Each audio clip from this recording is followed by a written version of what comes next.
Muy bien, pues sean bienvenidos otra vez al estudio.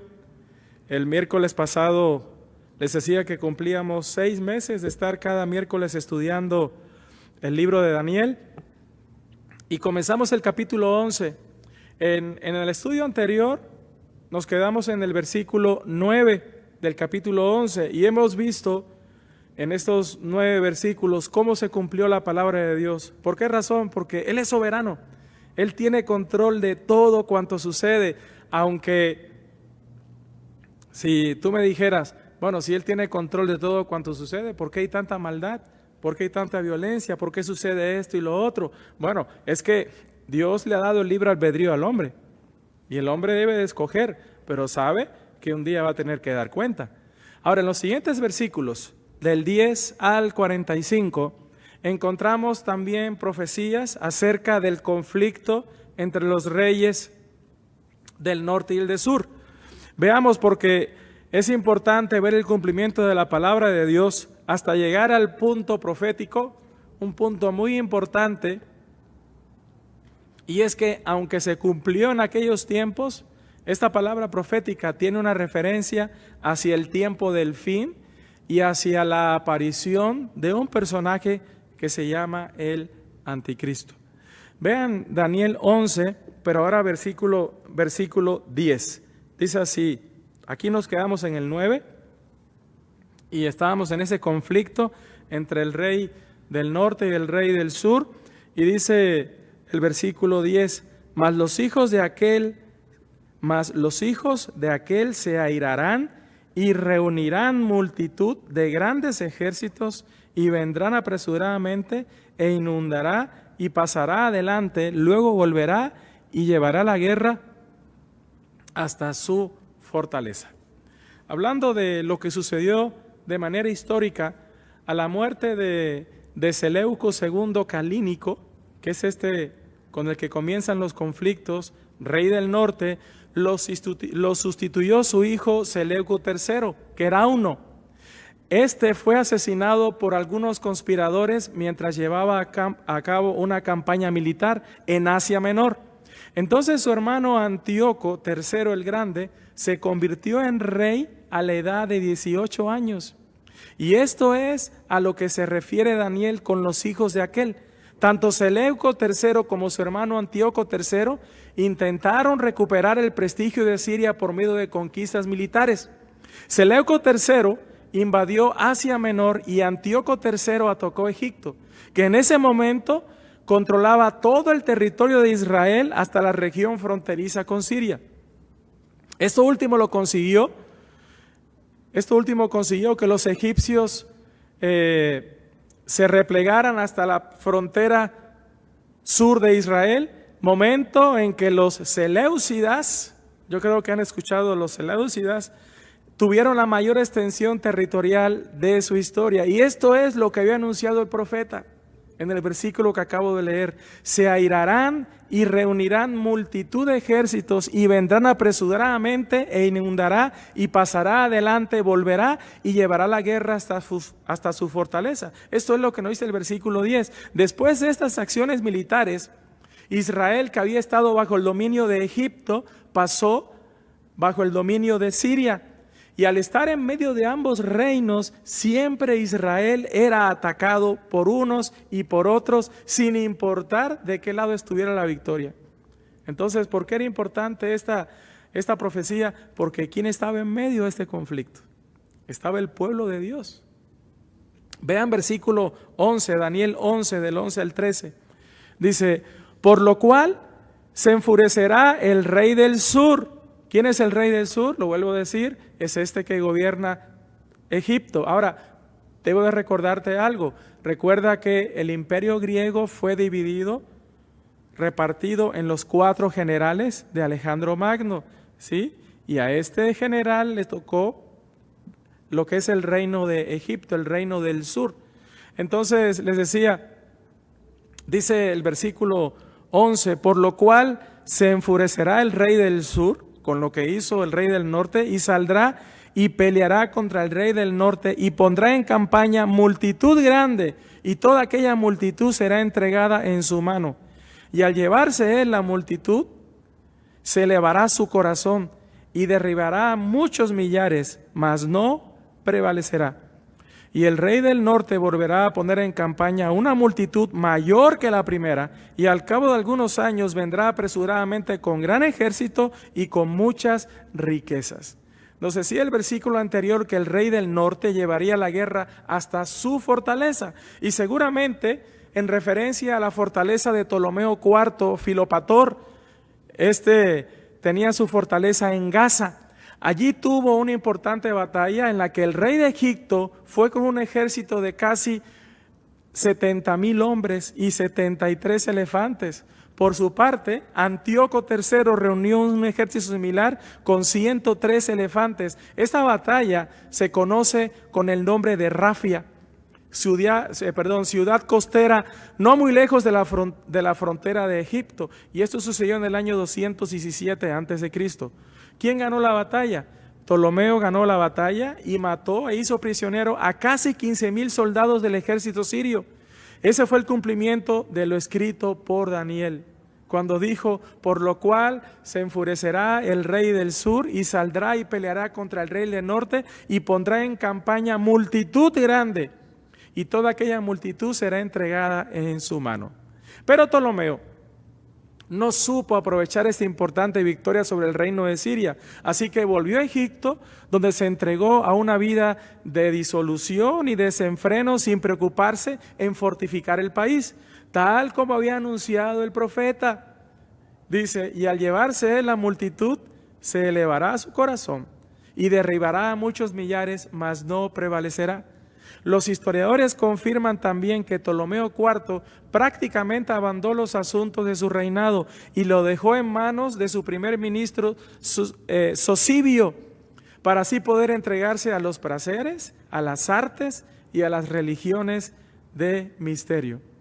Antíoco III no se conformó con esa derrota y después de una breve interrupción logró reunir un ejército mayor que la primera vez y atacó nuevamente a Egipto. Eso fue en el año 205 a.C. Allí había muerto Ptolomeo IV, sucediéndole su hijo Ptolomeo V, que en aquel momento tenía solamente 5 años. Antíoco III aprovechó esta circunstancia para atacarle, y una vez más se cumple con exactitud lo que la Biblia había anunciado, y el rey del norte volverá a poner en campaña una multitud mayor que la primera, y al cabo de algunos años vendrá apresuradamente con gran ejército y con muchas riquezas. Entonces, hermanos, se tiene que cumplir la palabra de Dios. Cuando vemos y cotejamos todo lo que le dijo el Señor Jesucristo a Daniel, esta profecía de lo que sucedería en los siguientes años, se cumplió todo con exactitud. Vean el versículo 14. Daniel 11:14. En aquellos tiempos se levantarán muchos contra el rey del sur, y vendrán hombres turbulentos de tu pueblo, se levantarán para cumplir la visión, pero ellos caerán. ¿De dónde vendrían?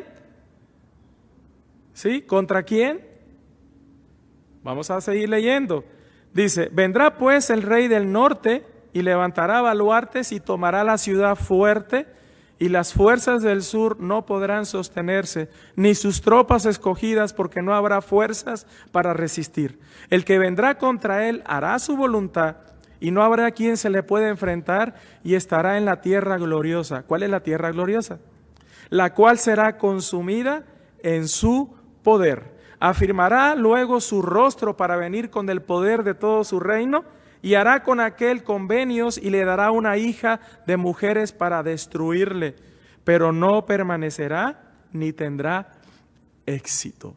Es interesante notar aquí algo, y es que Antíoco III hizo una alianza con Filipo V de Macedonia, sucesor en ese momento de Casandro allá en Occidente, a fin de atacar juntos a Ptolomeo IV y repartirse entre ellos dos a Egipto. Y entonces dice la Escritura que hombres turbulentos de tu pueblo se levantarán para cumplir la visión, pero ellos caerán. ¿Qué significa esto? Se refiere a los judíos que también se organizaron contra Ptolomeo IV buscando el favor de Antíoco III, Quizás conocían la profecía de Daniel y se levantaron para cumplir la visión. Su fin sería liberar a Israel del dominio de Siria y Egipto. Recordemos que Israel había estado bajo el control de los Ptolomeos desde los tiempos de Alejandro Magno. Además, como estaba en medio de estas dos grandes superpotencias, siempre se veían afectados por sus luchas. En todo caso, como ya había anunciado el profeta, ellos caerán. En realidad, ¿qué creen que sucedió? Su situación vino a ser peor después de esto. Hermanos, no tratemos de ayudarle a Dios. No tratemos de ayudarle a Dios casi que cumpla su palabra, porque nos metemos en problemas. ¿Qué le sucedió a Abraham? Dios le había hecho una promesa que de su simiente, es decir, saldría un hijo de su simiente y que bendecería a todas las naciones de la tierra. Pasaron los años y no se cumplía la promesa. ¿Y qué hizo Abraham? Escuchó el mal consejo de la esposa, mujeres, para ayudarle a Dios. ¿Y qué fue lo que hizo? Hasta el día de hoy hay conflictos. De ahí salió, de Ismael, salieron los árabes, los judíos y árabes. Desde ese entonces, desde que Abraham expulsó a Ismael y a Agar, desde ese entonces ha habido conflictos hasta hoy día. Y los habrá hasta el final, hermanos. Entonces no tratemos. Ellos pensaron que podían ayudar a que se cumpliera la profecía, pero su situación vino a ser peor. Entonces, Antíoco III fue contra Egipto, aprovechando que Ptolomeo IV había muerto y ocupaba el trono su hijo Ptolomeo de tan solo 5 años. Por lo tanto, fue uno de sus mejores generales, llamado Escopas, el que estaba al mando cuando le atacó el rey del norte. Escopas fue derrotado en el campo de batalla y se refugió en la ciudad fortificada de Sidón. Finalmente fue totalmente derrotado, perdiendo los 100,000 hombres de su ejército.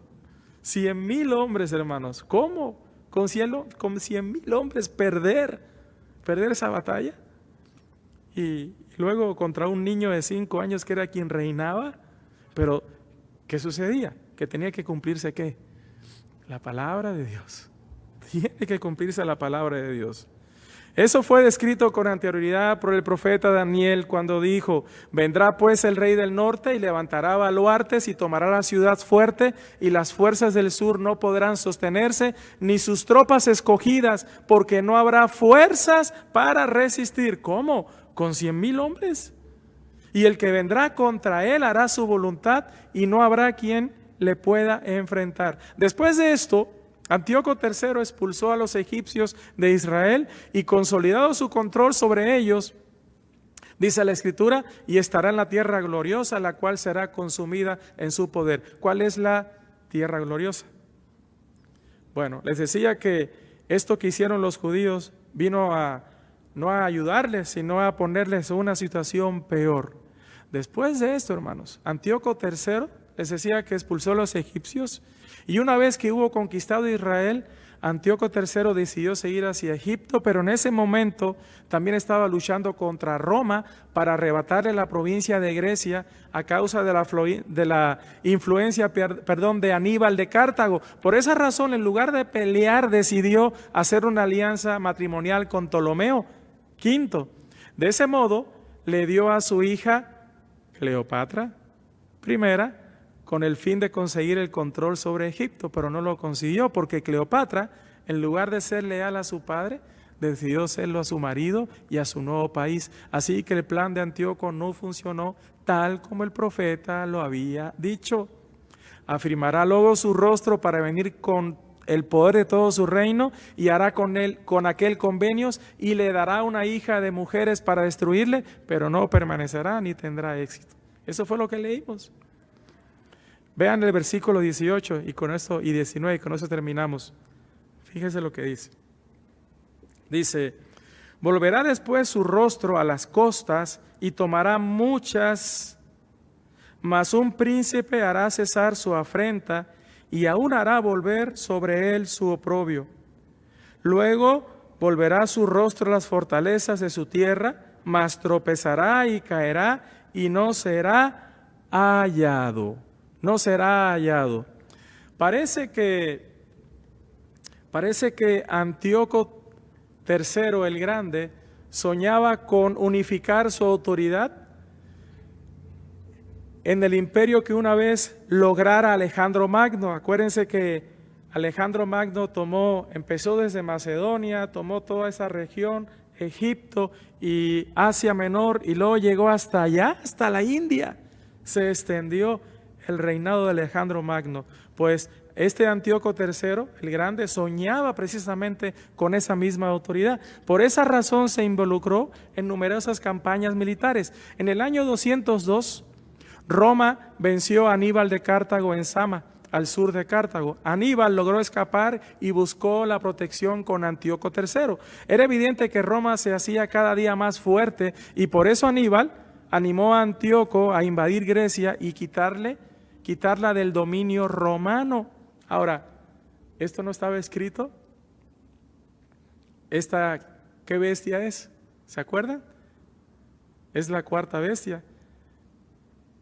Está hablando del imperio babilónico y luego vino el imperio ¿qué?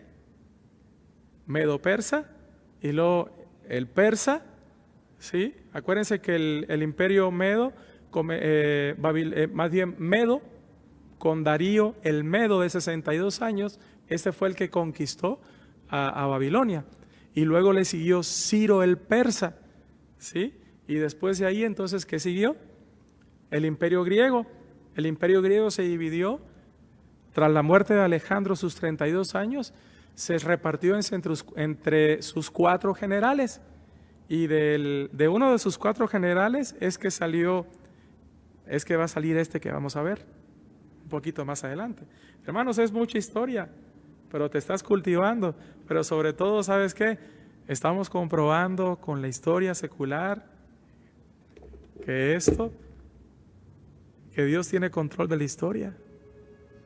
Porque yo veo sus caritas así. Bueno, en el año 193, Antíoco empezó una campaña militar que le llevó a tomar Macedonia, parte de Tracia y parte de Grecia. Pero entonces Roma envió un general llamado Lucio Cornelio Escipión el Asiático, para detenerlo y hacerlo retroceder. Escipión ya había vencido a Aníbal y había tomado a Cartago, y ahora iba a derrotar a Antíoco en la batalla de Magnesia. Eso fue en el año 190 a.C. y cerca de la ciudad de Éfeso. Y esto es lo que había anunciado la profecía y se cumplió literalmente. Volverá después su rostro a las costas y tomará muchas, mas un príncipe hará cesar su afrenta. ¿Quién lo detuvo? Los romanos impusieron unas condiciones extremadamente duras a Antíoco.